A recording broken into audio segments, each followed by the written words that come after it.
السلام علیکم ورحمۃ اللہ وبرکاتہ۔ آج ایک ویڈیو نظر سے گزرا، اس وقت سے دل بہت غمگین ہے۔ اس ویڈیو کے ذریعے یہ خبر موصول ہوئی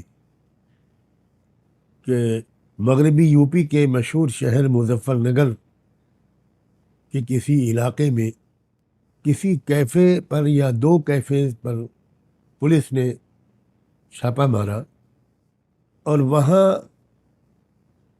40 لڑکیوں اور لڑکوں کو بہت ہی گندے اور ناقابل بیان کاموں میں مصروف پایا۔ رنگے ہاتھوں ان کو پکڑا گیا۔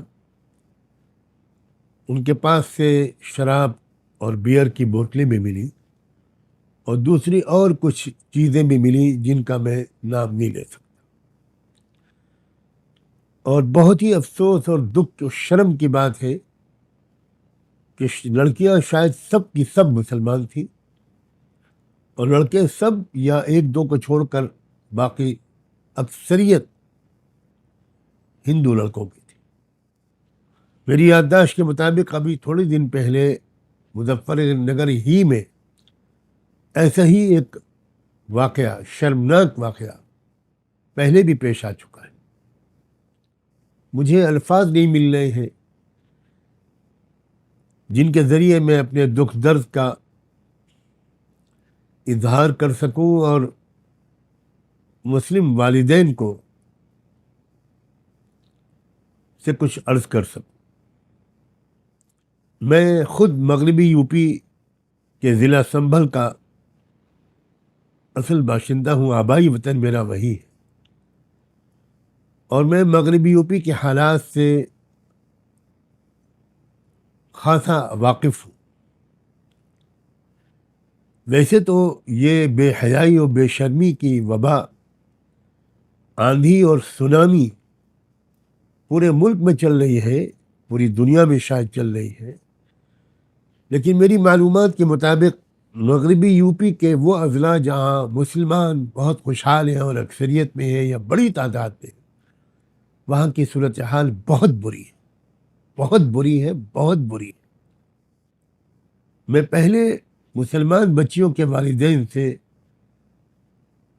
ان کے پورے احترام کے ساتھ کچھ کہنا چاہتا ہوں۔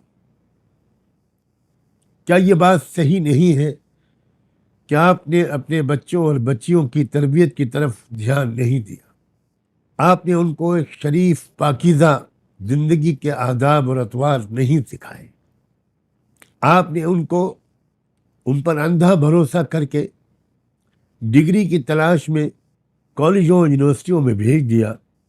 بالکل خبر نہیں لی آپ نے کہ کالج میں وہ تعلیم حاصل کر رہی ہیں یا اخلاق بیچ رہی ہیں، کردار کا سودا کر رہی ہیں، اسلام کو بدنام کر رہی ہیں۔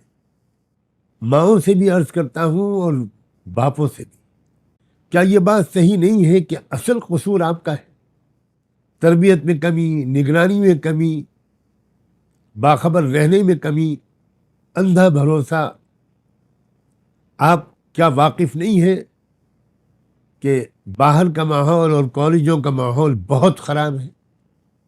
میں آپ سے درخواست کرتا ہوں کہ خدا کے لیے اب ہوش میں آئیے اور اپنے بچوں اور بچیوں کو ایک پاکیزہ زندگی کے آداب سکھائیے، ان کی تربیت کیجیے، ان کے ذوق و مزاج کو ایسا بنائیے کہ وہ گھن کریں ان گندی حرکتوں سے۔ پھر آج کل لڑکیوں کی شادی میں بہت تاخیر ہو رہی ہے۔ زیادہ سے زیادہ آپ لڑکیوں کو پڑھاتے ہیں، پھر ان کے میچ کرنے والے لڑکے نہیں ملتے مسلم معاشرے میں، دیر پہ دیر ہوتی چلی جاتی ہے۔ اور اب یہ پرانا زمانہ نہیں ہے جب لڑکیاں بھولی بھالی رہتی تھی۔ اب 9-10 سال کی بچی بھی وہ سب کچھ جانتی اور چاہتی ہے جو شاید پہلے 15-16 سال کی لڑکی بھی نہیں جانتی اور چاہتی تھی۔ اس سے زیادہ مجھے نہ کہنا پڑے تو اچھا ہے۔ اللہ کے واسطے شادیوں میں جلدی کیجیے. کتنی معیوب بات ہے. جو لڑکیاں گرفتار کی گئی ہیں آج ان کے ماں باپ کی کیا حالت ہوگی, آج ان کے رشتہ داروں کی کیا حالت ہوگی. کیا کہیں منہ دکھانے کے لائق آپ رہ گئے ہوں گے؟ اب میں ان بچیوں سے خود براہ راست کچھ کہنا چاہتا ہوں. میری بچیوں،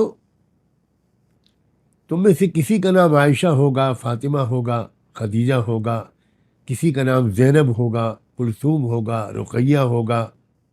تم جانتی ہو یہ کیسی عظیم عورتوں کے نام تھے؟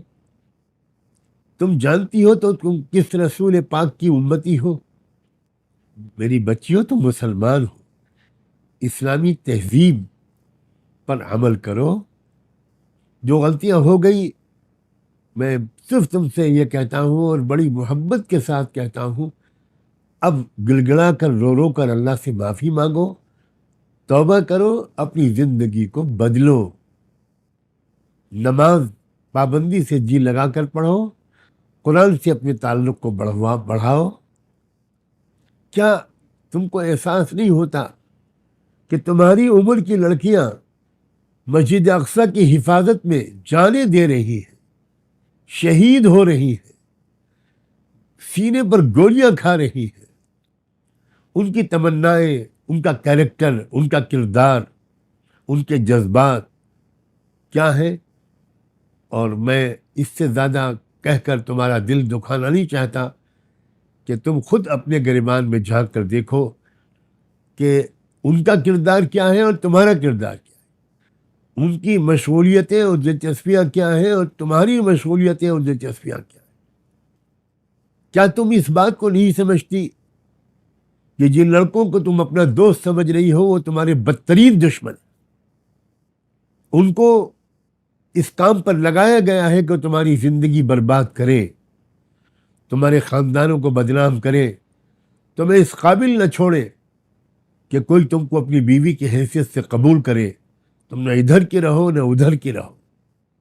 میں جانتا ہوں کہ تم پر جادو بھی کرایا جا رہا ہے، لیکن میں یہ بات بھی صاف کہہ دینا چاہتا ہوں، انہوں نے دور بیٹھ کر تم پر جادو نہیں کیا ہے، پہلے تم سے دوستی کی ہے.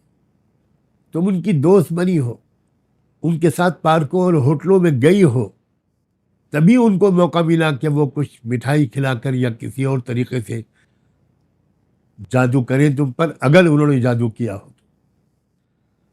اور میں ان ہندو لڑکوں سے بھی کچھ کہنا چاہتا ہوں، حالانکہ مجھے شک ہے کہ میری یہ بات ان تک پہنچ پائے گی. میرے نوجوان بچوں، تم بھی بھارت کے ناگرک ہو، اور مجھے بھی اس بات پر گورو ہے، فخر ہے کہ میں بھی اسی بھارت کی مٹی میں پیدا ہوا ہوں. بچوں، تمہارے سماج اور تمہاری قوم میں بڑے بڑے لیڈر پیدا ہوئے، بڑے بڑے رشی منی اور مہاتما پیدا ہوئے، جنہوں نے مانوتا کی اور دیش کی بڑی خدمت کی ہے. بچوں، میں تم سے بڑی محبت کے ساتھ یہ ریکویسٹ کرتا ہوں، اپیل کرتا ہوں کہ تم ایجوکیشن پر دھیان دو، دیش کو مضبوط کرنے پر دھیان دو، اپنے کیریکٹر کو پاک صاف رکھو. کیا آج جب تم کو پولیس لے گئی ہوگی تو کیا تمہارے ماتا پتا کا سر شرم سے جھک نہیں گیا ہوگا؟ مجھے سوچ کر میری آنکھ میں آنسو آتے ہیں کہ آج تمہارے پیرنٹس کو کتنی شرمندگی ہو رہی ہوگی، وہ کتنے بدنام ہو رہے ہوں گے اپنی دوستوں میں، اپنی پریوار میں. ایک نئی زندگی شروع کرو.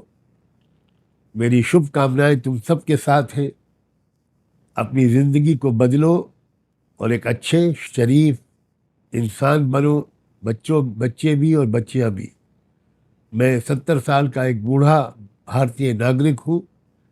میرا نام سجاد نعمانی ہے اور میں اپنے درد کے اظہار سے اپنے آپ کو روک نہیں سکا.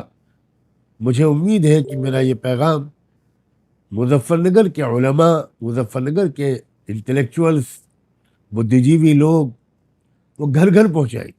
اپنے گھر میں 10، 20، 50 لوگوں کو بلا کر میرا یہ سندیش ان کو سنائیں گے اور دکھائیں گے کوئی گھر نہ بچے جہاں میرا یہ پیغام پہنچ نہ جائے. آپ سب کا بہت بہت شکریہ. خدا حافظ.